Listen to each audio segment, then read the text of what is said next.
Hello everyone, welcome to दक्षिणा ई classroom programme. तो last lecture में अपन ने फोटो इलेक्ट्रिक इफेक्ट के बारे में देखा। We first talked about different modes of emission of electron, and then we mainly focused on photoelectric emission. We call that photoelectric effect. तो इसमें अपन ने देखा photoelectric effect है क्या एक्चुअली में, और then we discussed more about photoelectric effect and some terminology about photoelectric effect, that is stopping potential, photoelectron, photoelectric current, is it, and all that, intensity and variation of some of those physical quantities with intensity, frequency and all that. तो कुछ चीज़ें अपन ने समझी।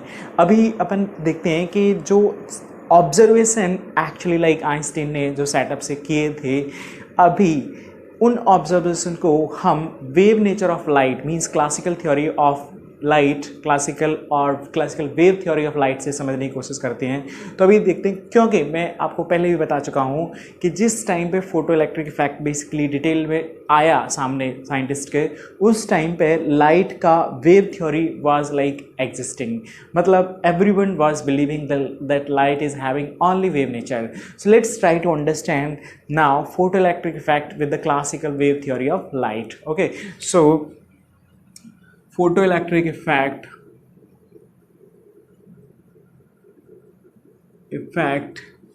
and classical wave theory of light.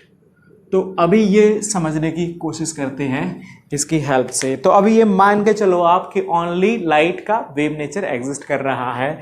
So let's consider this is a beam of light and I'm considering some small parts. It's traveling with the speed of light, and let's say this is the movement of delta t interval in which the light has traveled this much length. So this is the length is c delta t. Its area of cross section, let's say a, right, and small u average is the energy density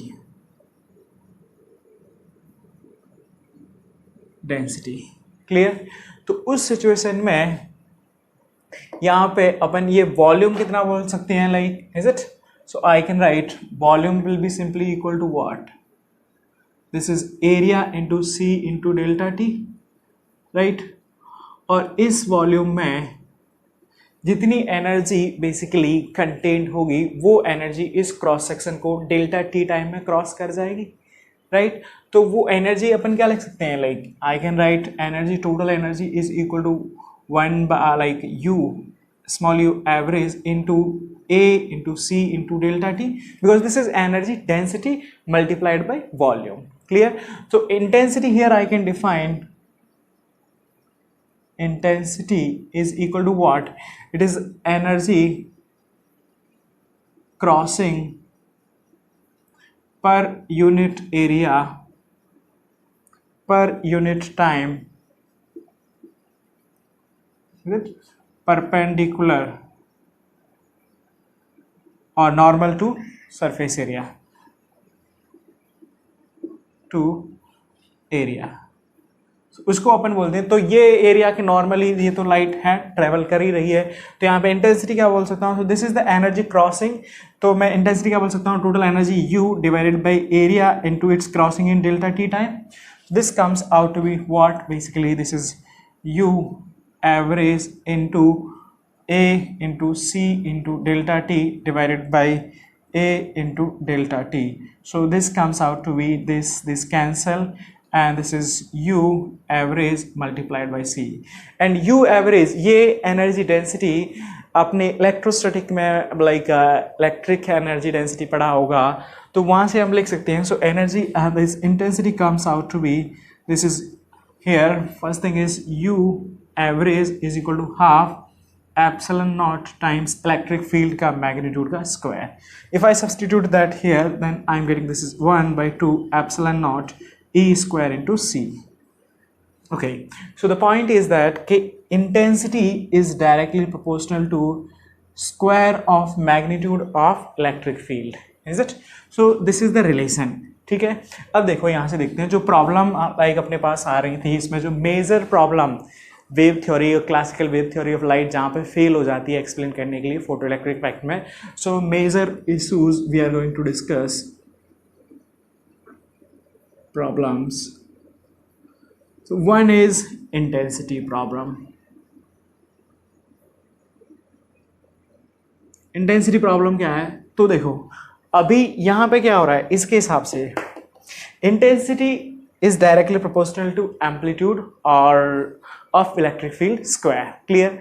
तो if intensity is increase what it implies electric field will increase. Electric field increase हो रही है तो उसके हिसाब से क्या हो रहा है जब फोर्स है is it. So if I is increased implies magnitude of electric field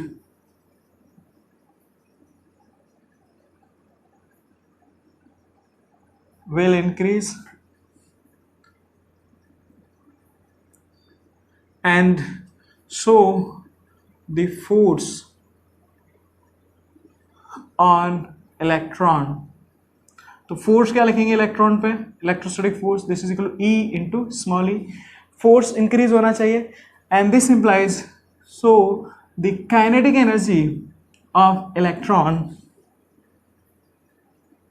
must increase on increasing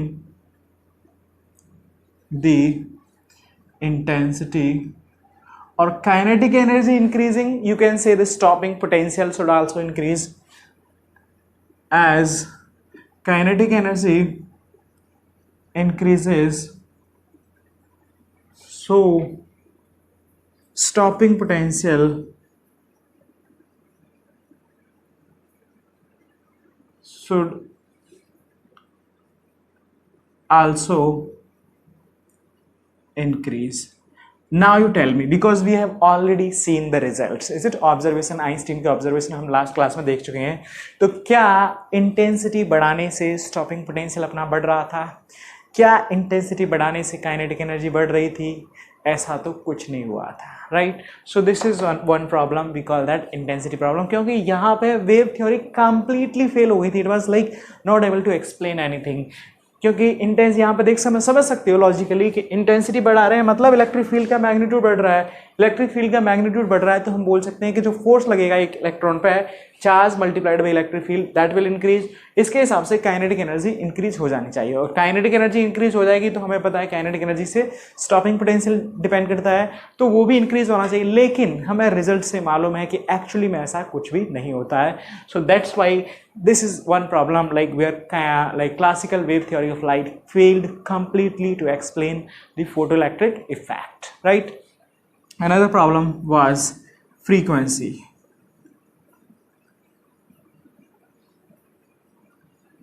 तो यहां पे आप देखोगे एक्चुअली में from here energy intensity is it.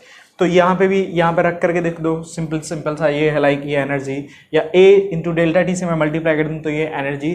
So energy is not like depending on frequency is it. तो इसका मतलब क्या हो रहा है as according to classical theory of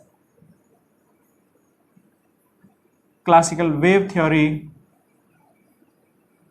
of light, energy of light wave is not depending on frequency, right. पहली बात तो फ्रीक्वेंसी पे नहीं डिपेंड करता है energy. And photoelectric effect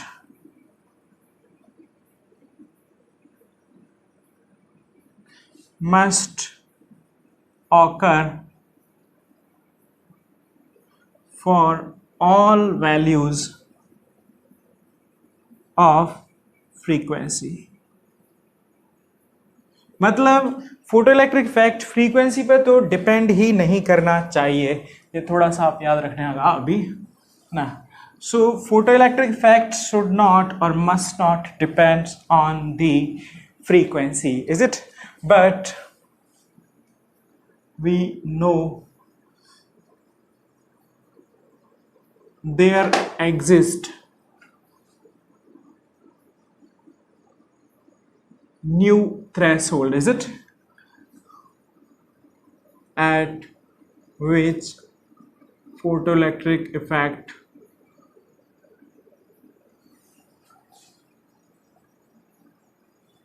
occur, and for all new less than new threshold no photoelectric effect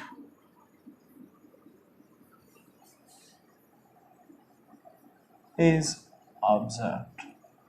तो classical wave theory of light के हिसाब से जो फोटोइलेक्ट्रिक इफेक्ट है, क्योंकि वो एनर्जी क्या है, फ्रीक्वेंसी पे डिपेंड नहीं कर रही है, इंटेंसिटी पे डिपेंड कर रही है, तो हम अगर सफिशिएंट इंटेंसिटी की लाइट गिरा रहे हैं, right, remember that here, is it, when light of sufficient intensity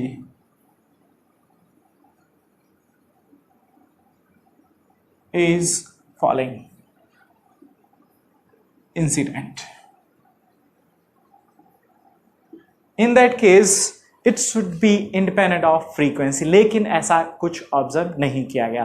अपन ने देखा था कि एक थ्रेशोल्ड फ्रीक्वेंसी होती है, उससे कम फ्रीक्वेंसी की अगर लाइट गिरती है तो फोटोइलेक्ट्रिक इफेक्ट ऑब्जर्व होता ही नहीं है, मतलब ऑकर ही नहीं होता, दिखता ही नहीं है और होता भी नहीं है, सिंपल सी टर्म्स में। So there also another problem, that frequency problem, like which wave theory और classical wave theory of light fail to explain. Actually यहाँ पर भी परेशानी आ गई। Another thing was time lag. देखो अभी क्या आ रहा है, ये इंटेंसिटी है, राइट, अपन को मालूम है। तो अगर मैं कहता हूं इंटेंसिटी ये है और मान लेते हैं कि जो एक इलेक्ट्रॉन है, अभी ध्यान में रखने का, आप ऐसे मान के चलो कि इस टाइम पे जब फोटोइलेक्ट्रिक इफेक्ट जस्ट अभी ऑब्जर्व हुआ है, तो अभी लाइट का सिर्फ और सिर्फ वेव नेचर हम मान रहे हैं कि लाइट ओनली वेव नेचर में एग्जिस्ट करती है, क्लियर। तो उस हिसाब से हम समझने की कोशिश कर रहे हैं and we are failing at every step, clear. तो अभी देखते हैं कि हमारे पास क्या है कि इंटेंसिटी है, तो हम क्या कहेंगे, अगर ये एक कोई मेटलिक लेट से सरफेस प्लेट है, तो यहाँ पे क्या हुआ, अगर एक एटम है उसके अंदर एक्चुअली में इलेक्ट्रॉन है, तो वो मैक्सिमम कितना एरिया का, लाइक जो एक एटमिक एरिया, एटम का एरिया है, उतने एरिया पे लाइट गिर रही है, उतनी एनर्जी को एब्जॉर्ब कर रहा होगा, क्लियर। तो अगर मैं let say let intensity, light of intensity I of intensity I is incident on metal plate, clear।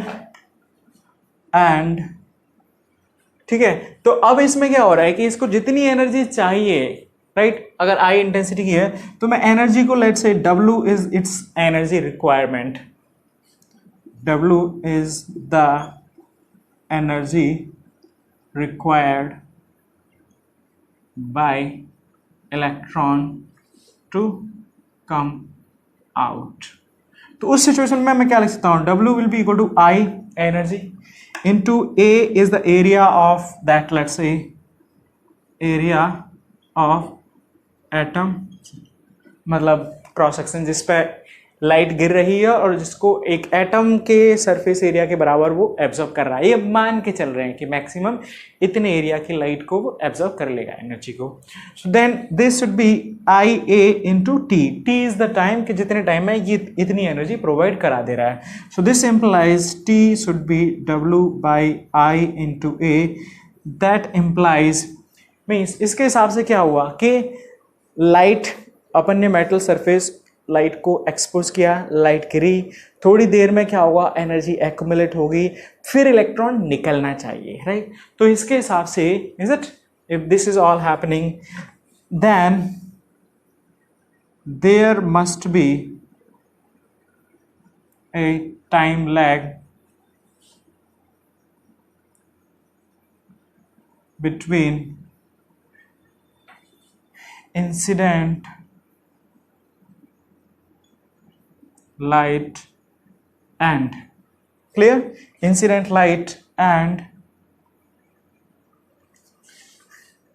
ejection of electron, ऐसा कुछ होना चाहिए था लाइट। लेकिन आपको याद होगा जो आइंस्टीन का ऑब्जर्वेशन में आपको बताए थे, practical thing was that there is actually no time lag between light incident and emission of electrons. So electrons are emitted immediately as soon as light is striking the metal surface.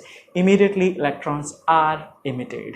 So that's how we can see actually here light theory is completely failing to explain the photoelectric phenomena.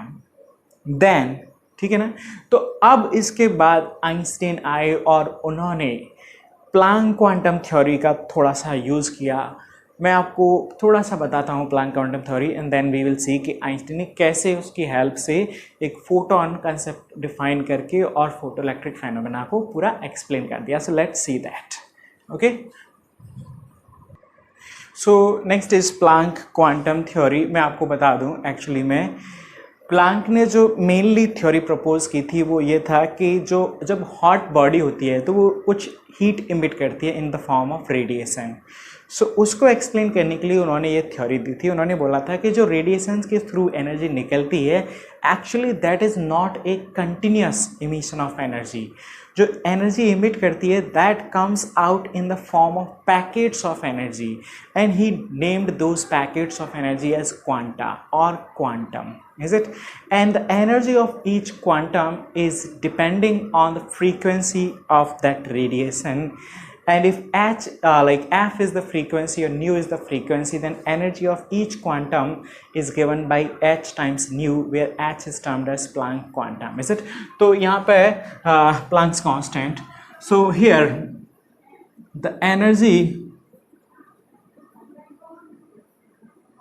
emitted by a body in the form of radiation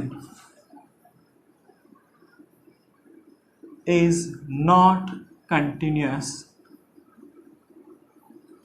It emits in the form of packets of energy, right? एक packets की and this smallest packet of energy is called as quantum, right? So if radiation of frequency nu is emitted, then the energy of each quantum, or you can write quanta,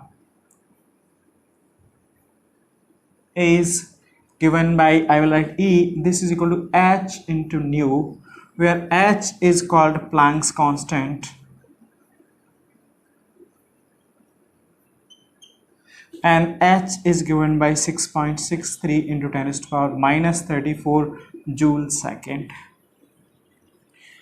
तो ये जो quantum ने Planck ने theory दी थी, Planck quantum theory, वो mainly उसके लिए उन्होंने प्रपोज की थी कि जो कोई भी हॉट बॉडी आप गर्म करते हो तो उससे रेडिएशंस निकलते हैं, तो वो रेडिएशन एक कंटिन्यूस फॉर्म में जो एनर्जी निकल रही है वो कंटिन्यूस नहीं होती है, वो एक पैकेट्स की फॉर्म में निकलती है। और जो पैकेट है उसको क्वांटम नाम दे दिया और प्लूरल फॉर्म में क्वांटा बोल सकते हैं। और एक हर एक क्वांटम की जो एनर्जी होगी एक क्वांटम की, वो क्वांटम क्या है, एक स्मॉलेस्ट पैकेट है एक्चुअली। और अगर वो जो रेडिएशन निकल रहे हैं उनकी फ्रीक्वेंसी अगर न्यू है तो एक जो स्मॉलेस्ट पैकेट होगा जिसको हम क्वांटम बोलेंगे उसकी एनर्जी हम लिख सकते हैं E is equal to h into nu, where nu is the frequency, nu is the frequency, right, and H is called Planck's constant. So this is called Planck quantum theory. तो Einstein ने इसी को थोड़ा सा use करके यहाँ से पूरी तरह से लाइक फोटो इलेक्ट्रिक इफेक्ट को एक्सप्लेन किया. So let's see that theory. So actually the main theory was Planck's quantum theory. Einstein ने उसी को थोड़ा सा जस्ट एक्सटेंड कर दिया और he proposed actually quantum theory of light. Just exactly like you can say an extension of Planck's quantum theory that was original, is it? So in 1905 actually Einstein proposed that electromagnetic radiations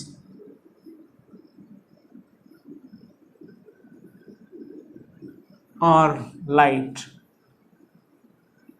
is also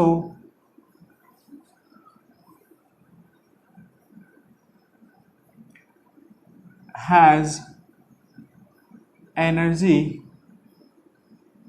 in the form of a packet, is it, that he called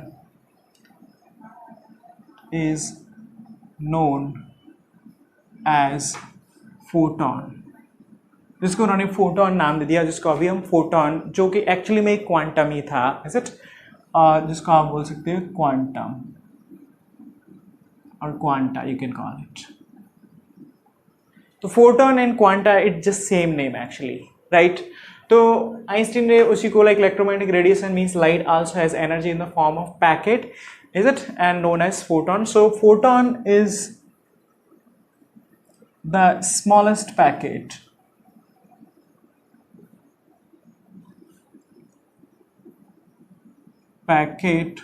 of energy. उसको उन्होंने photon नाम दे दिया, is it, if frequency of radiation is new, then energy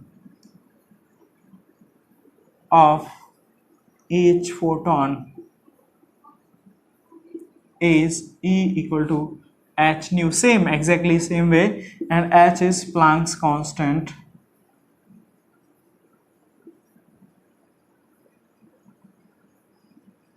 और h की value कितनी हो जाएगी, 6.63 into 10⁻⁻34 joule second. Same जो प्लैंक क्वांटम था. तो इन्होंने ये फोटोन एक नया टर्म डिफाइन कर दिया बेसिकली. अब फोटोन क्या है, थोड़ा इसकी प्रॉपर्टीज आपको बताते हैं. तो फोटोन का पास कोई चार्ज नहीं होता, कोई मास नहीं होता, रेस्ट मास नहीं होता. It has momentum also, it carry energy, it has some moving mass also. तो एक सिंपली ऐसे समझ लो एक पैकेट है जिसमें सिर्फ एनर्जी है, और जैसे ही लाइक वो किसी लाइक ऑब्जेक्ट को स्ट्राइक करता है, then simply like it's coming to rest, तो क्या हुआ, एक एनर्जी रिलीज कर देगा एंड खुद डिसअपियर हो जाएगा, because there is nothing, no rest mass is there. तो इसकी क्या क्या प्रॉपर्टीज हैं वो अभी आपको लिखते हैं. So this was actually the quantum theory of light. तो यहाँ से क्या आ गया, उन्होंने एक ये पार्टिकल नेचर आ गया था बेसिकली लाइट का. वापस से पार्टिकल नेचर उन्होंने आइंस्टीन ने एक्सप्लेन किया कि जिसमें एक पार्टिकल है, जो स्मॉलेस्ट पार्टिकल है, उसको उन्होंने फोटोन और क्वांटम नाम दे दिया, जिसकी एनर्जी है वो ये होगी, energy is given by H new. तो ये एक पैकेट एनर्जी, अब इसकी एनर्जी क्या है, फ्रीक्वेंसी पर डिपेंड कर रही है, आप समझ सकते हो.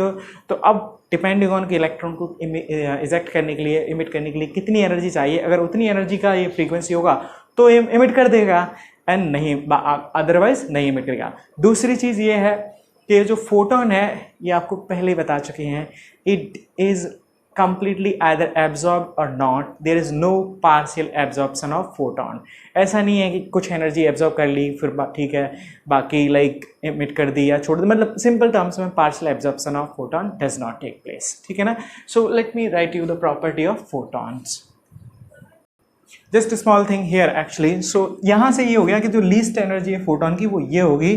सो अगर if let's say frequency of light is new, then a photon cannot have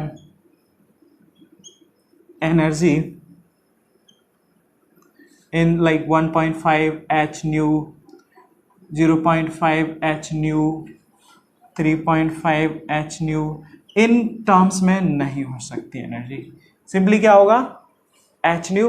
अगर आपको लाइक बहुत सारी एनर्जी है तो total energy Q you can write this is equal to n times of E, और Q is equal to n, E is equal to h nu. मतलब कि जहाँ पे अगर बहुत सारी एनर्जी आ रही है तो उसमें क्या आ रहा है, it has like large number of photons, an number of photons मिलकर के then that will constitute large amount of energy actually.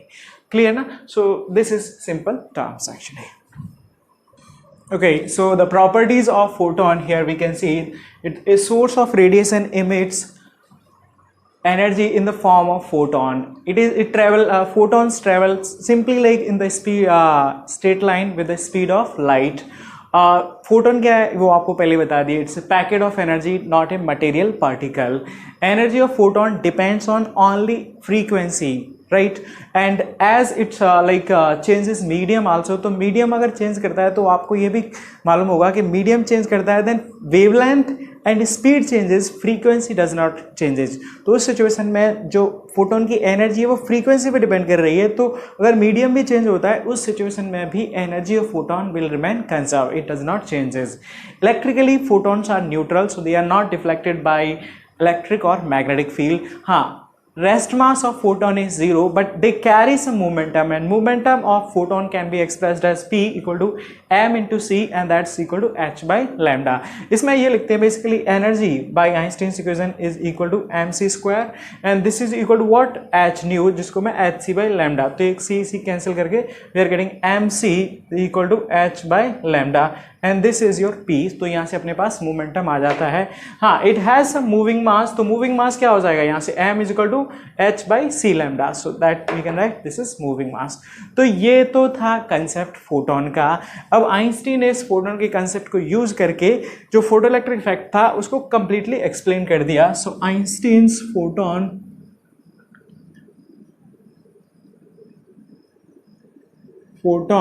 Theory. तो अभी आपको फोटोन क्या है ये समझ में आ जाना चाहिए। फोटोन एक पैकेट है, राइट, जिसकी energy E, energy of photon can be written as h nu. Another thing, photon will be either completely absorbed or not, no partial absorption, is it? A photon will be either completely absorbed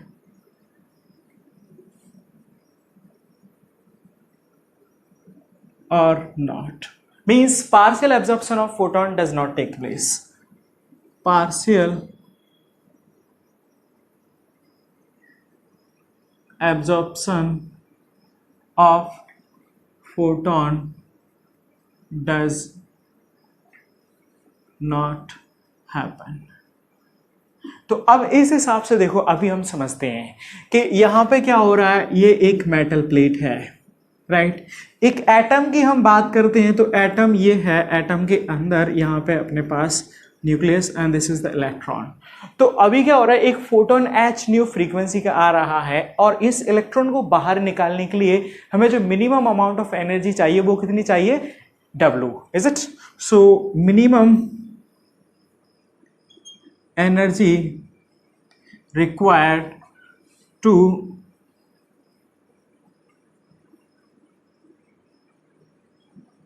to knock out KNOCK an electron from metal surface, or you can write atom also, let's say is W। तो अब क्या है, ये W energy इसको कहां से मिलेगी, ये मिलेगी एक फोटोन से। क्लियर? तो यहां पे आप समझ सकते हो this W energy will be provided by photon।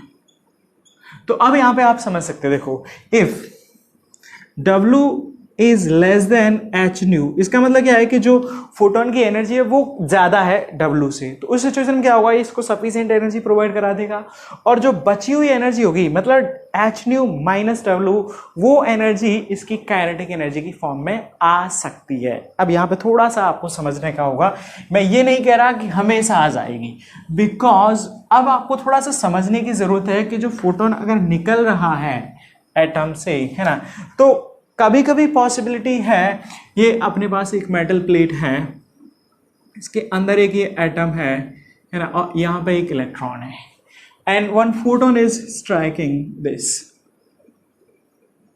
ठीक है। तो फोटोन की अब यहाँ पे ये कंडीशन है, तो हम बोल सकते हैं कि डेफिनेटली फोटोन निकलने की प्रोबेबिलिटी है और निकल जाएगा। क्लियर, ये तो समझ में आ गया। अब यहाँ पे आप ये भी समझ सकते हो clearly, if H new is less than W, तो उस सिचुएशन में क्या है कि जो एक फोटोन है वो उसको सफिशिएंट एनर्जी प्रोवाइड नहीं करा रहा, तो डेफिनेटली अब आप समझ सकते हो कि एग्जैक्टली जो आइंस्टीन के ऑब्जर्वेशन थे वो यहाँ पे एग्जैक्टली परफेक्टली सेटिस्फाई होते जा रहे हैं।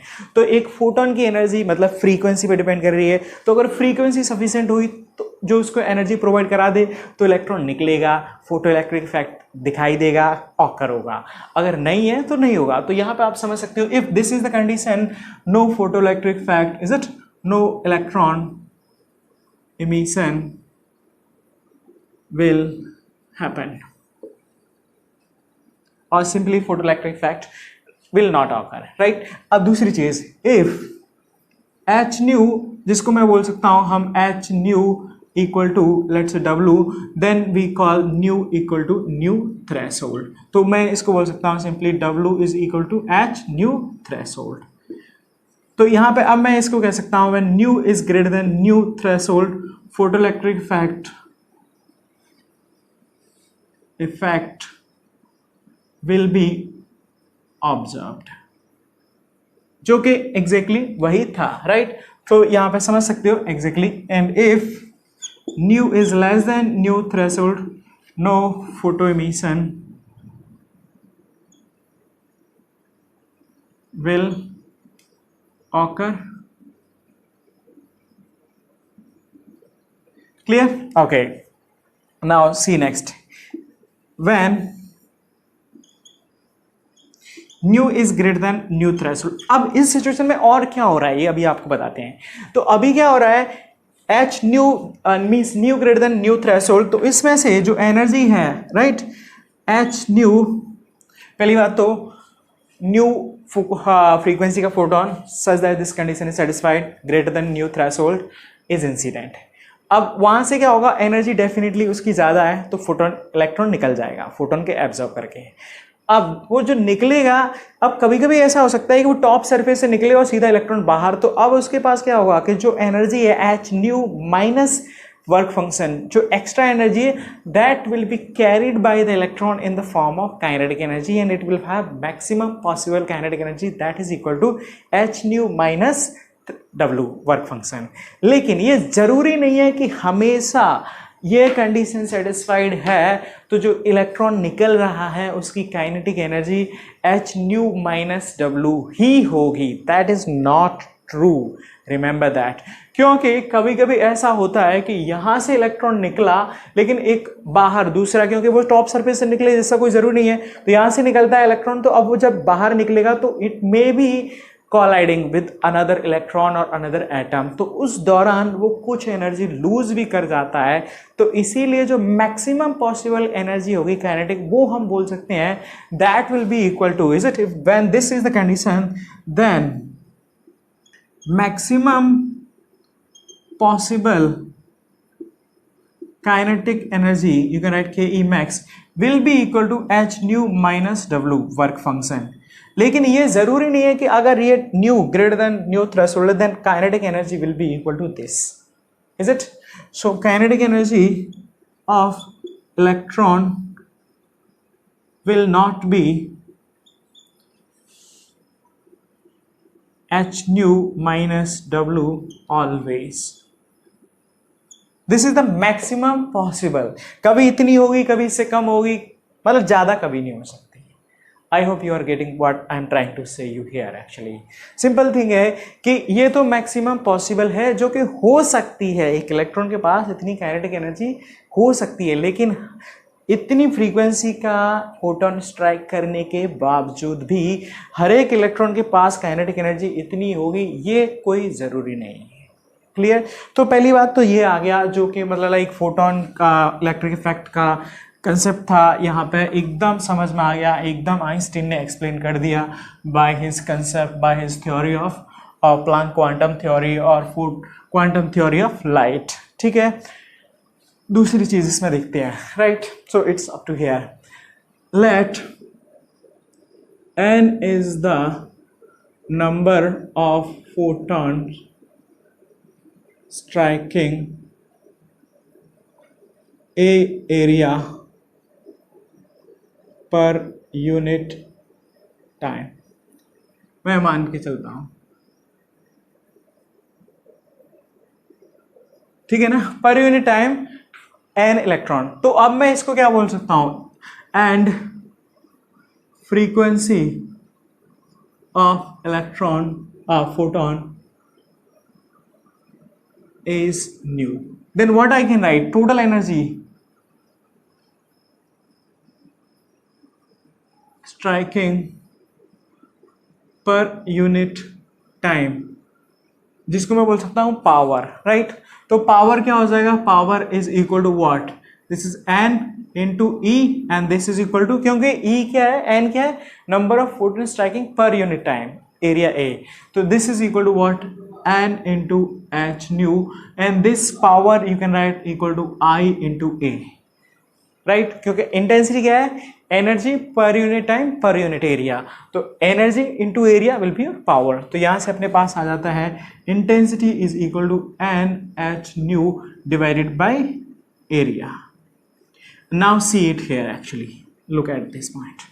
तो अब इस सिचुएशन में क्या हो रहा है, as intensity is increased, clear, intensity increase हो रहा है, तो by keeping new constant, frequency को हम कांस्टेंट रख करके इंटेंसिटी को इंक्रीज कर रहे हैं, एरो अपवर्ड मींस इंक्रीज्ड, तो इसका मतलब क्या हो रहा है, I am increasing n, is it, this implies number of photon striking per unit area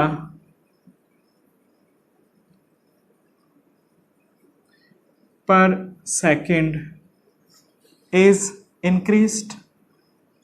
तो अभी आप समझ सकते हो कि अब क्या हो रहा है, एक सेकंड में ही पहले अगर 10 फोटोन स्ट्राइक कर रहे थे तो 10 इलेक्ट्रॉन निकल रहे थे, अब मैंने इसको डबल कर दिया तो मतलब 20 फोटोन स्ट्राइक करेंगे तो 20 इलेक्ट्रॉन इमिट होंगे, तो मतलब ज्यादा इलेक्ट्रॉन इमिट होंगे। Now you can understand your saturation current will increase, clear। So here you can understand now very clearly, intensity increases by keeping new constant, this implies number of photons striking per unit area per second increases, and this implies I saturation, you can write saturation current will increase also, or I saturation directly proportional to intensity, or you can write even the current will be directly proportional to intensity also, not exactly, saturation current भी depend करेगा, हाँ current भी आपका intensity पे depend करेगा। तो अभी आप समझ रहे होंगे चीजें कि जो फोटोन, लाइक आइंस्टीन की फोटोन थ्योरी या फिर मैं वो कहूँगा quantum theory of light is clearly explaining all the things. Another thing here actually you can see now, so photon is traveling with the speed of light, right, and if we already understood h nu, तो photon दूसरी बात क्या है, it's immediately absorbed or not। इसमें ये भी है कि ऐसा नहीं है कि फोटोन आएगा फिर थोड़ी देर लगेगा, उतना टाइम ही नहीं है photo, because once it is in rest it's gone, it's disappeared, rest mass of photon is zero, just packet of energy, right. So you can understand, तो जैसे ही फोटोन स्ट्राइक करेगा तो क्या होगा, एनर्जी सीधी सप्लाई करेगा because it's coming into rest. ऐसा नहीं हो सकता कि फोटोन आया, रेस्ट में रुका थोड़ी देर, फिर एनर्जी इकट्ठी हुई और फिर मतलब डिसअपियर हुआ, no that's not possible, because rest में फोटोन कुछ एग्जिस्ट ही नहीं करता, रिमेंबर दैट पॉइंट। तो मतलब फोटोन जैसे स्ट्राइक करता है इट्स लाइक गॉन, तो अब ये पैकेट ऑफ एनर्जी जहां भी होगा उसको दे जाएगा, या तो दे जाएगा या फिर बाउंस बैक करके चला जाएगा, क्लियरली, राइट। तो इसीलिए क्या होगा, हम देख भी सकते हैं, is it, so photon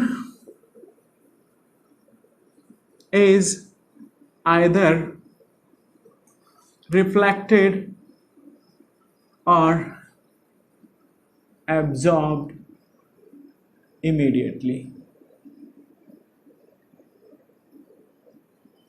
right? So that's why there is no time lag occur.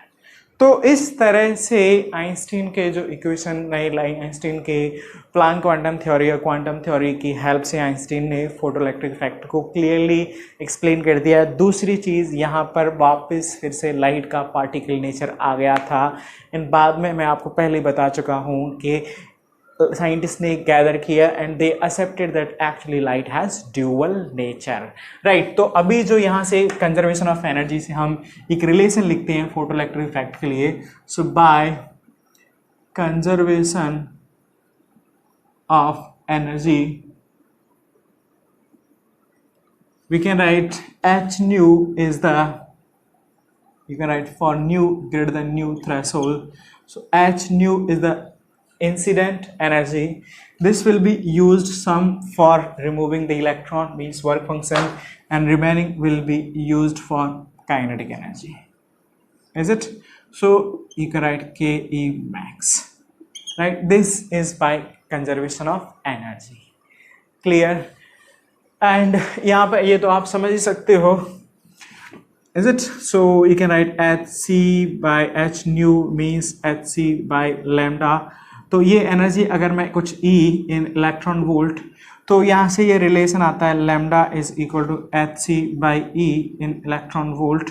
Then this, इसकी जो वैल्यू होती है 12,420 divided by E in electron volt, तो ये डायरेक्टली आपको एंगस्ट्रम में दे देता है। Try to remember this relation, ये कभी कभी आपको काम आएगा, डेफिनेटली काम आएगा। So this is about explanation of photoelectric effect by Einstein, for which Einstein was awarded Nobel Prize, actually, this explanation. Clear? Okay, so let's continue. Just a small point actually here. तो अभी देखो हमें ये समझ में आ गया कि h nu is the incident energy, W plus K E max, right? तो जो काइनेटिक एनर्जी मैक्स है ये भी आप समझ सकते हो कि E max is equal to what, it's H nu minus W, मतलब इंसिडेंट एनर्जी में से कुछ यूज हो गई, बाकी बची काइनेटिक एनर्जी। तो अब जो एक फोटो इलेक्ट्रॉन इमिट हो रहा है कैथोड प्लेट से, is it, which has this much kinetic energy, तो ये काइनेटिक एनर्जी वाला इलेक्ट्रॉन दौड़ते हुए एनोड प्लेट की तरफ जाएगा, राइट। तो अगर हम इसको स्टॉप कर लेते हैं, क्योंकि बाकी इलेक्ट्रॉन की जो एनर्जी होगी वो डेफिनेटली इससे ज़्यादा किसी की नहीं होगी, so if we are in position to stop this electron then we will be able to stop all the electrons, that means the current in the circuit will be zero. तो इसके लिए जो हम क्या करते हैं, बेसिकली जो हमारे पास ये जो ट्यूब थी, right, this is the tube and photons are incident like this way actually. So this is cathode, this is anode, right? तो अभी देखो इस सिचुएशन में क्या होगा, like this। अभी इस सिचुएशन में जो यहाँ से जो मैक्सिमम काइनेटिक एनर्जी वाला के ई मैक्स वाला इलेक्ट्रॉन ही दौड़ते हुए जा रहा होगा, अगर मैं इसको रोक दिया तो बाकी सभी इलेक्ट्रॉन्स मेरे को रुक जाएंगे, और इसको रोकने के लिए हम क्या कर रहे हैं, यहाँ पे एक उल्टा पोटेंशियल बेसिकली लगा दे रहे हैं, सॉरी दिस वन, जिसको हम स्टॉपिंग पोटेंशियल। तो ये पोटेंशियल क्या होगा, ये इलेक्ट्रॉन को देखो, ये पॉजिटिव प्लेट, ये नेगेटिव प्लेट, इसको इधर खींचेगा, सो इसकी जो काइनेटिक एनर्जी है ये Vs EVs potential energy convert हो जाएगी, then it will be at rest, is it. तो यहाँ पे आप समझ सकते हो व्हेन के ई मैक्स, और you can write K E max, this is equal to what, E into Vs, where Vs is the stopping potential. Clear? तो ये जस्ट आपको रिलेशन समझ में आ जाना चाहिए कि stopping potential into E will be equal to your maximum kinetic energy. तो आगे प्रॉब्लम में जब अपन को यूज आएगा, you should be clear with this part. So let's solve some problem based on it. Okay, so see here we have one problem actually based on photoelectric effect. In an experiment on photoelectron emission, following observations were made. So wavelength of light incidents, lambda incident actually, that is equal to 1.98 minus 7 meter. I can write it basically 1980 angstrom. This is the lambda incident. तो मैं इसके corresponding जो energy है I can write basically E equal to h nu, that can be written as this energy. तो ये अभी आपको बताए थे, it's 12,420 divided by lambda in angstrom. तो ये डायरेक्टली आपको इलेक्ट्रॉन वोल्ट में दे देता है। And now if I am substituting 12,420 divided by 1980, तो ये सॉल्व होकर के you will get 6.26 electron volt. So this is the energy of incident incident photon, right? Okay, now and stopping potential here is given 2.5 electron volt, simple। ये data अपन को दे रखा है यहाँ से, ठीक है। अब देखते हैं ए पार्ट में क्या पूछा गया है। So it's like talking about maximum like kinetic energy of photo electron with maximum speed, मतलब इट्स टॉकिंग अबाउट के ई मैक्स, और जिसको मैं लिख सकता हूँ के मैक्स। तो अभी आपको बता दें के मैक्स क्या होगा, it depends on actually photo electron it stopping potential. तो के मैक्स क्या लिख सकता हूँ, this is equal to e into V stopping. तो ये कितना आ जाएगा, e into 2.5 volt, and that comes out to be 2.5 electron volt is the K max. Clear? तो maximum kinetic energy a part is simply 2.5 electron volt. Work function, तो अपने पास देखो total energy incident ये है, तो वर्क फंक्शन तो अभी आपको बताए थे जो एनर्जी ई होगी, E is equal to h nu, ये कहा जाता है डब्ल्यू प्लस के मैक्स। तो अभी अपने पास ये मालूम है और ये मालूम है, तो डब्ल्यू क्या लिख सकते हैं, W is equal to h nu minus K max. तो डब्ल्यू कितना आ जाएगा, W is equal to this is 6.26 minus 2.5 electron volt. तो ये सब्ट्रैक्ट करते हैं, W we are getting this is 673.67 electron volt. तो वर्क फंक्शन कितना आ गया, 3.76 electron volt. Clear? That is part B. See now it's asking threshold frequency. तो threshold frequency अपन क्या लिखते हैं, ये आपको W is equal to h nu threshold. Clear? So new threshold is equal to W divided by H. W is equal to 3.76 into electron volt to 1.6 into 10 to the minus 19. This divided by Joule divided by H. H is equal to how much? 6.63 into 10 to the minus 34. We can simplify it and we are getting new threshold is equal to some 9.1 into 10 to the power 14 hertz. Just check the calculation. So that is your actually threshold frequency. तो आप समझ सकते हो कि like here things are not difficult actually। यहाँ पे अपन को data जो दे रखा है, you need to apply relation properly. It's beginning, so I hope you should be clear with the concept, logic कि कैसे, हाँ ये relation थोड़ा याद रखने का आपको, क्योंकि it will help you in doing the calculation part easy. Otherwise आपको हर बार h और ये सब की वैल्यू सब्सटीट्यूट करके कैलकुलेशन करना वो आपके लिए थोड़ा लेंदी हो जाएगा और time consuming, and that will be like you might make mistake also. So this is, तो यहाँ से अपने पास एनर्जी इंसिडेंट आ गई, काइनेटिक एनर्जी ने अपन ने निकाल ली E into stopping potential, work function यहाँ से रिलेशन से आ गया अपने पास, and threshold frequency. So this is all about this problem, right? Okay, so see next problem here. A beam of light consists of 4 wavelength here. So lambda 1 4000 angstrom, lambda 2 4800 angstrom, lambda 3 6000 angstrom, and lambda 4 is 7000 angstrom. So 4 beams are incident, 4 wavelength. And intensity of each light, so I1 equal to I2 equal to I3 equal to I4 equal to, let's say, I1.5 into 10 to the minus 3 watt per meter square, और area भी सबका बराबर है, that is 10 to the minus 4 meter square. And work, okay, work function, so W is also given, that is 1.9 electron volt. This is all data given. Assuming no loss of light energy means each capable photon emit 1 electron. Calculate number of photo electrons liberated. तो अभी ये question को समझते हैं कि हमारे पास एक metal plate है जिस पे लाइट गिर रही है, जिसमें 4 वेवलेंथ हैं और चारों की वेवलेंथ आपको दे रखी है। क्लियर? वर्क फंक्शन भी मेटल का दे रखा है, इंटेंसिटी आपको दे रखी है। इंटेंसिटी का मतलब है कि कितने फोटॉन्स आपको स्ट्राइक कर रहे हैं पर यूनिट टाइम, वो हम निकाल सकते हैं। एरिया भी प्लेट का दे रखा है। अब आपको पूछा गया कि टोटल इनकी वजह से, सबकी वजह से कितने फोटॉन्स पर यूनिट टाइम मतलब पर सेकेंड इमिट होंगे और लिबरेटेड होंगे, ठीक है ना। तो अभी पहले तो हम ये देख लेते हैं कि क्या सभी वेवलेंथ, सभी फोटॉन्स इलेक्ट्रॉन इमिट करने के लिए कैपेबल हैं, क्योंकि वर्क फंक्शन इतना है, तो मतलब जिसकी एनर्जी इससे ज़्यादा होगी वही कैपेबल होगा। So let's calculate energy of each photon. Is it energy of each photon, तो वो क्या लिख सकते हैं अपन, E1 कितना हो जाएगा 12,420 डिवाइडेड बाई 4,000, तो ये आ जाता है अपने पास 3.1 electron volt. So yes it's capable, right.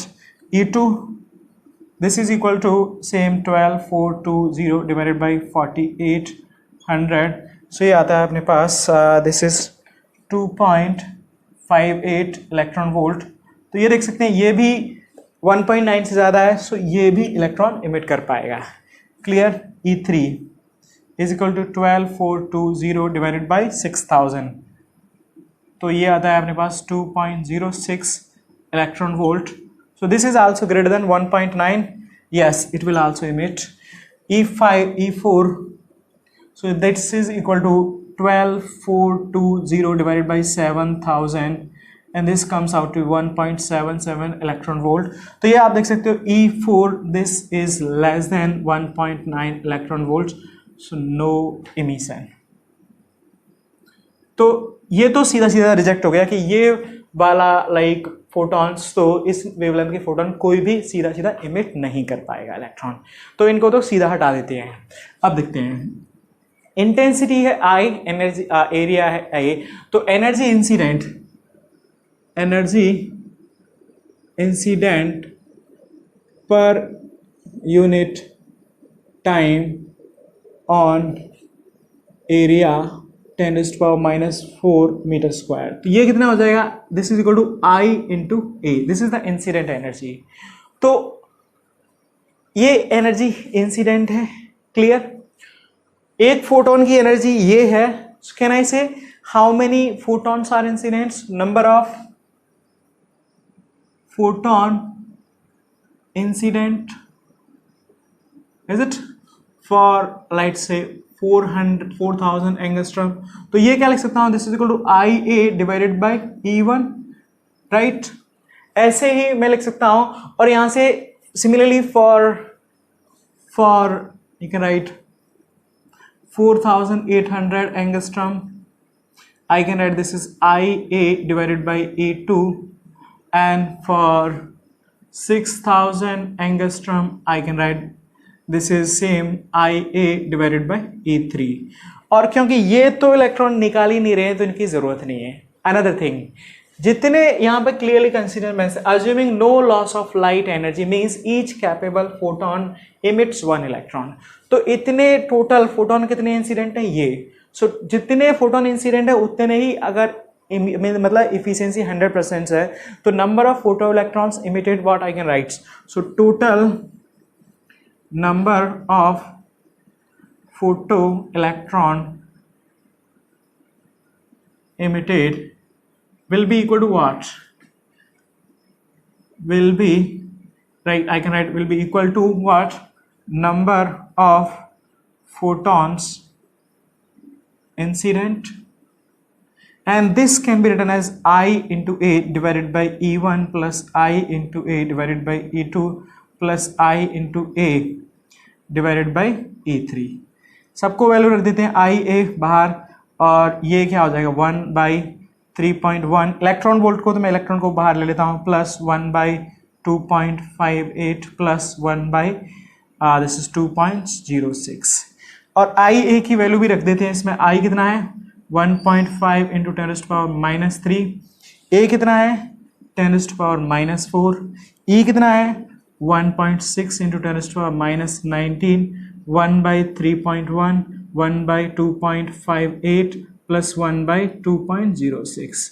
इस पूरे को सॉल्व करते हैं, वी कैन सॉल्व इट, तो अपने पास I am directly writing the result number of photons. After solving this, we are getting actually this is 1.12 into 10 is to power, I am just writing the result directly, 12 photoelectron. तो थोड़ा सा logically चीज़ों को समझना होगा कि क्या हो रहा है क्या नहीं हो रहा है. हाँ, calculation that you can do actually, just check the calculation. Finally we are getting this is the number of photo electrons emitted per second. So this is about this problem and this is about photoelectric effect. Let's continue from here onward in the next class. Thank you.